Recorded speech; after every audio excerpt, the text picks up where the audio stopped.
Hi guys, வாங்க டேஸ்டியான சாம்பார் எப்படி பண்ணுறதுன்னு பார்க்கலாம். கடாய் வச்சு எண்ணெய் ஊற்றி கடுகு போட்டுட்டு அதுக்கப்புறம் சின்ன வெங்காயம் ஆட் பண்ணிக்கோங்க. சின்ன வெங்காயம் ஆட் பண்ணிவிட்டு நல்லா வதக்குங்க. வதக்குனதுக்கப்புறம் கேரட், கேப்சிகம், பீன்ஸ் இது மூணுத்தையும் ஆட் பண்ணிவிட்டு திருப்பியும் நல்லா வதக்குங்க. இது நம்ம எல்லா வெஜிடபிள்ஸும் போட்டு தான் வைக்க போகிறோம் இந்த சாம்பார். தக்காளியும் ஆட் பண்ணிக்கோங்க. தக்காளியை நீங்கள் பருப்பு கூட ப்ரெஷர் குக்கர் பண்ணி எடுத்துக்கலாம். அப்படி இல்லை அப்படின்னா இது கூட தனியாக நீங்கள் வதக்கிக்கலாம். அண்ட் கத்திரிக்காய் ஆட் பண்ணுங்கள். நெக்ஸ்ட்டு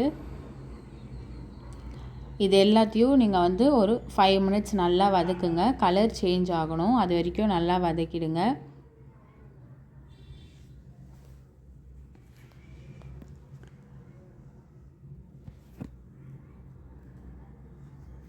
அதுக்கப்புறம் ப்ரெஷர் குக்கரில் பருப்பு ஒரு டம்ளர் ஆட் பண்ணி விசில் விட்டு எடுத்துக்கோங்க. அந்த பருப்பை மத்து போட்டு நல்லா கடைஞ்சிக்கோங்க. பருப்பு தனியாக எடுத்து வைங்க. அந்த பருப்பு தண்ணியை ஊற்றிடாதீங்க. அந்த பருப்பு தண்ணியை வச்சு தான் நம்ம இப்போது சாம்பார் வைக்க போகிறோம். ஸோ நல்லா பருப்பு மசிகிற அளவுக்கு, நல்லா ஸ்மாஷ் ஆகிற அளவுக்கு அதை நல்லா கடைஞ்சி எடுத்துக்கோங்க. பருப்பை நீங்கள் குக்கர்லேயே கூட பண்ணிக்கலாம். அப்படி இல்லை அப்படின்னா உங்கள்கிட்ட மண் சட்டி இருந்தால் அதை கூட யூஸ் பண்ணலாம்.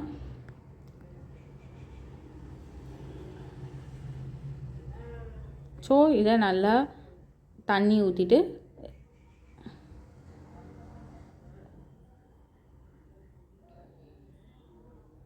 அந்த பருப்பு தண்ணி சொன்னோம்ல, அந்த பருப்பு தண்ணியை தான் ஊற்றுனாங்க. இப்போ அந்த பருப்பு தண்ணியை ஊற்றிட்டு முருங்கைக்காய் இதில் ஆட் பண்ணிக்கோங்க. லாஸ்ட்டாக முருங்கைக்காய் ஆட் பண்ணிக்கோங்க. முருங்கைக்காய் வதங்கணும் அப்படியெல்லாம் அவசியம் இல்லை.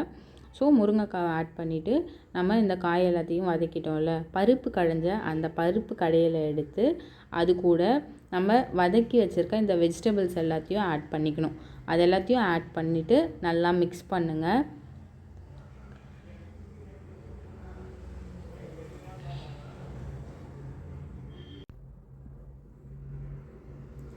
நல்லா மிக்ஸ் பண்ணிட்டீங்களா?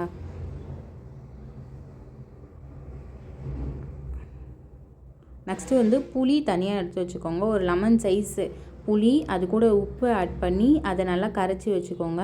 ஏன்னா நெக்ஸ்ட்டு நம்ம இதில் புளி தண்ணி தான் ஆட் பண்ண போகிறோம். புளி தண்ணியை ஆட் பண்ணிவிட்டு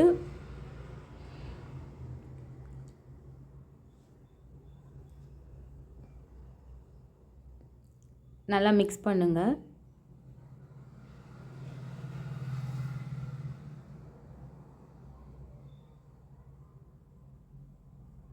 நெக்ஸ்ட்டு நீங்கள் மிளகாத்தூள் ஆட் பண்ணிக்கோங்க. வீட்டில் நீங்கள் செஞ்சு வச்சுருக்க மிளகாத்தூளே ஆட் பண்ணிக்கோங்க. நம்ம சாம்பார் மிக்ஸ் தான் வாங்கி செய்யணும் அப்படின்லாம் கிடையாது. வீட்டில் நம்ம ரெடி பண்ணி வச்சுருப்போம்ல, அந்த மிளகாத்தூளையே நீங்கள் காரத்துக்கு ஏற்ற மாதிரி நீங்கள் ஆட் பண்ணிக்கலாம். நெக்ஸ்ட்டு இப்போ நம்ம பருப்பு கடைஞ்சி அந்த பருப்பு தனியாக எடுத்து வச்சோம்ல, அந்த பருப்பு தண்ணியை இதில் ஊற்றி இது எல்லாத்தையும் நல்லா மிக்ஸ் பண்ணி விடுங்க. ஏன்னா மிளகாத்தூள் லம்ஸாக இல்லாத நல்லா மிக்ஸ் பண்ணுங்கள். ரவுண்டாக சின்ன பால் மாதிரி இல்லாத நல்லா கலக்கி விடுங்க. கலக்கிட்டு உங்களுக்கு சப்போஸ் தண்ணி பத்தலை அப்படின்னா நார்மல் வாட்டர் கூட நீங்கள் கொஞ்சம் ஊற்றிக்கலாம்.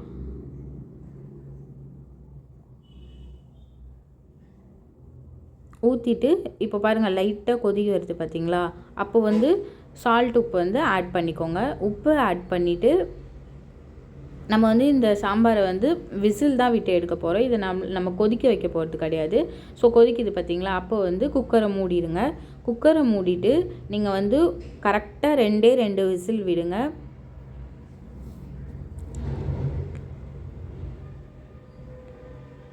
விசில் போடும்போது சாம்பார் மேலே வருது இல்லை, கொஞ்சம் நேரம் விட்டுட்டு மேலே ப்ரெஷர் மாதிரி வரும். அந்த ஏர் வரும்போது நீங்கள் அப்போ விசில் போட்டிங்க அப்படின்னா மேலே உங்களுக்கு இந்த மாதிரி சாம்பார் வர்றது, ரொம்ப பொங்கி வர்றது கம்மியாயிடும்.